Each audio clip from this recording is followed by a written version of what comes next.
buong Latvia napatingin. At hindi dahil sa sarili nilang reyna, kundi dahil sa paparating na banggaan na pwedeng yumanig ulit sa tennis world. Si Alexandra Ila, fresh mula sa makasaysayang Miami run, papasok ngayon sa panibagong laban. Ibang surface, ibang kondisyon, pero parehong misyon, gulatin ang mundo. Sa Upper Austria Ladies Linz Open, isang WTA 500 tournament, hindi lang simpleng debut ang naghihintay sa kanya, kundi isang posibleng rematch laban kay Jelena Ostapenko, isang ting world number 5, Grand Slam champion at kilalang no-fear, all-power player. Ito na ang moment. Hindi pa nagsisimula ang tournament pero ang ingay parang finals na agad. Nang lumabas ang draw, doon nagsimula ang collective reaction ng fans. Pareho silang nasa isang quarter, ibig sabihin, kapag pareho silang nag-deliver sa early rounds, quarterfinals clash ito.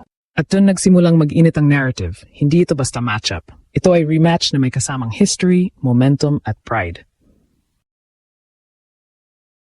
Well, yan ang ating pag-usapan in this video. Pero bago yan ang maglalambing po kami na sana i-share ninyo ang aming video, ay click ang like and subscribe button at pati na rin ang notification bell. Salamat po. Sa social media, ramdam mo agad ang tension. Pinoy fans, halo-halong kaba at excitement. Yung tipong, ang hirap ng daan. Pero gusto namin yan.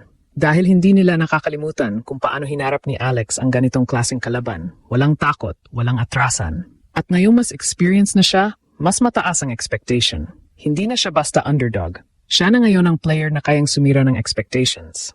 Sa kabilang side, ang Latvia, tahimik pero alerto. Dahil kilala nila si Ostapenko, alam nila kung gaano siya ka-explosive, ka-unpredictable, at ka-dangerous kapag mainit ang laro.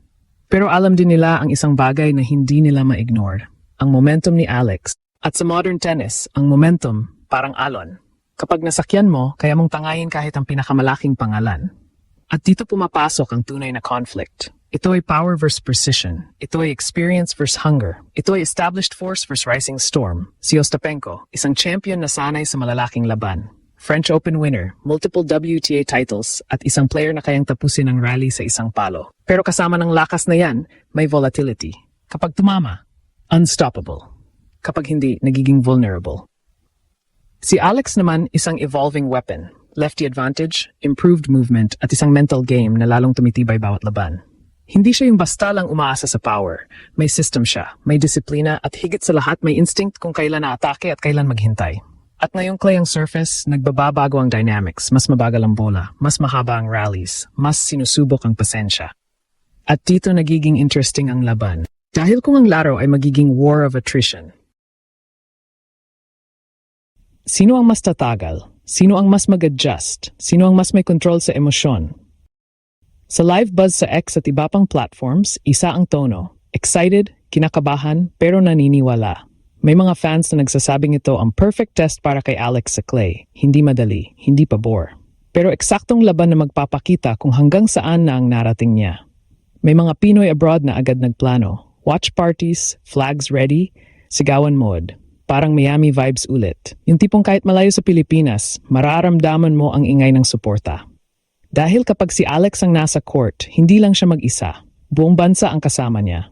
At doon nagiging mas mabigat ang laban. Dahil hindi lang ito personal journey. Ito ay collective dream. Habang ang international fans naman, unti-unting nahumaling. May curiosity, may respeto, may excitement. Dahil nakikita nila, hindi ito one-hit wonder. Hindi ito fluke. Ito ay player na may consistency, may growth at may presence, at doon nagiging malinaw ang stakes. Kung magtagpo sila sa quarterfinals, hindi lang ito laban para sa semis. Ito ay laban para sa narrative. Kung mananalo si Ostapenko, mapapatunayan niya na ang experience at power ay sapat para pigilan ang rising star. Pero kung si Alex, kung siya ang manalo ulit, ito na ang confirmation. Na ang Alex Ayala phenomenon ay hindi hype. Ito ay reality. At habang papalapit ang tournament, lalong umiinit ang tanong. Handa na ba si Alex sa clay? Handa na ba siyang harapin ang isang champion sa terrain na hindi pa niya ganap na napapatunayan? At mas mahalaga, handa na ba ang mundo sa posibilidad na isang 20-year-old Filipina ang muling gugulat sa Europe? Dahil kung may isang bagay na napatunayan niya sa Miami, hindi siya sumusunod sa script. Sinusulat niya ito. At ngayon sa Linz, bagong chapter na naman ang bubuksan. At kung sakaling magtagpo sila ni Jelena Ostapenko, isa lang ang sigurado, hindi ito magiging tahimik na laban. Malinaw na, hindi na lang basta tournament ang Linz para kay Alex. Ito ay testing ground ng bagong identity niya. Mula sa pagiging underdog sa Miami, ngayon dala na niya ang bigat ng expectation. At dito masusubok kung kaya ba niyang i-convert ang momentum into consistency, isang bagay na naghihiwalay sa rising star at sa tunay na elite. Kung matutuloy ang banggaan nila ni Jelena Ostapenko, hindi lang ito simpleng rematch. Ito ay continuation ng isang narrative na nagsimula na, pero hindi pa tapos. Sa unang chapter, ipinakita ni Alex na kaya niyang gulatin ang isang Grand Slam champion. Pero sa second chapter na ito, ang tanong, kaya ba niyang patunayan na hindi na ito sorpresa, kundi standard na niya? Dahil iba na ang sitwasyon ngayon.